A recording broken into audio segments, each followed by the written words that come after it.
Bonjour, aujourd'hui dans cette vidéo on va voir un exposé sur la pollution de l'air. On va suivre le plan suivant. Définition. 2. Les causes de la pollution. 3. Les conséquences de cette pollution. 4. Comment résoudre ce problème. Et 5. Bien sûr, une conclusion.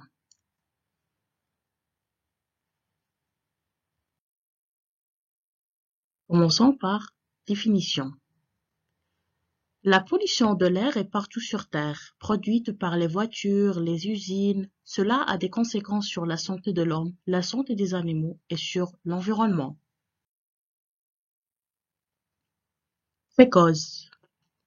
De nombreuses activités humaines polluent l'environnement. Parmi les éléments polluants, on peut citer les gaz d'échappement des voitures et des camions, les fumées des usines, les oxydes d'azote, le dioxyde de soufre, le monoxyde de carbone et les métaux. Ce sont des causes qui polluent la nature et polluent bien sûr l'air de notre environnement. Les conséquences de cette pollution. La pollution de l'air peut avoir des conséquences naturelles sur bien sûr la santé.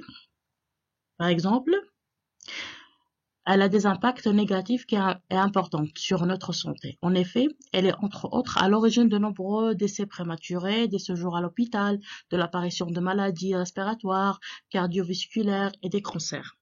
Comme vous voyez sur le schéma, plusieurs maladies provoquées par la pollution de l'air. Risque de cancer, nausées, irritation de la peau, des maladies respiratoires, des maladies cardiovasculaires, mal de tête et la fatigue, tout ça c'est dû à la pollution de l'air.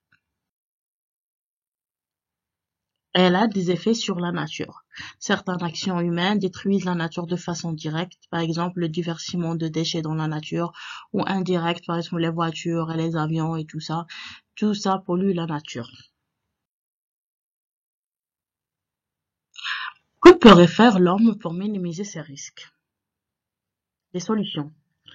Afin de mieux préserver sa santé, il est important de protéger la qualité de l'air que l'on respire et de protéger soi-même de la pollution atmosphérique. Comment se protéger? Il faut s'informer dans la télévision et des prévisions. Il faut rester hydraté, protéger les personnes sensibles telles que les personnes âgées et les enfants. Et en conclusion, la pollution de l'air est très dangereuse pour l'homme, mais également pour les animaux, et ainsi que les végétaux. Cette pollution peut créer des maladies à l'homme, mais malheureusement, cette pollution de l'air peut tuer. Nous sommes donc tous concernés par la pollution de l'air, mais néanmoins, grâce à des gestes simples, nous pouvons réduire les niveaux de pollution. Je vous remercie pour votre attention. Et j'espère que vous vous abonnez sur ma chaîne et aimez la vidéo pour recevoir d'autres exemples d'exposés. Et merci.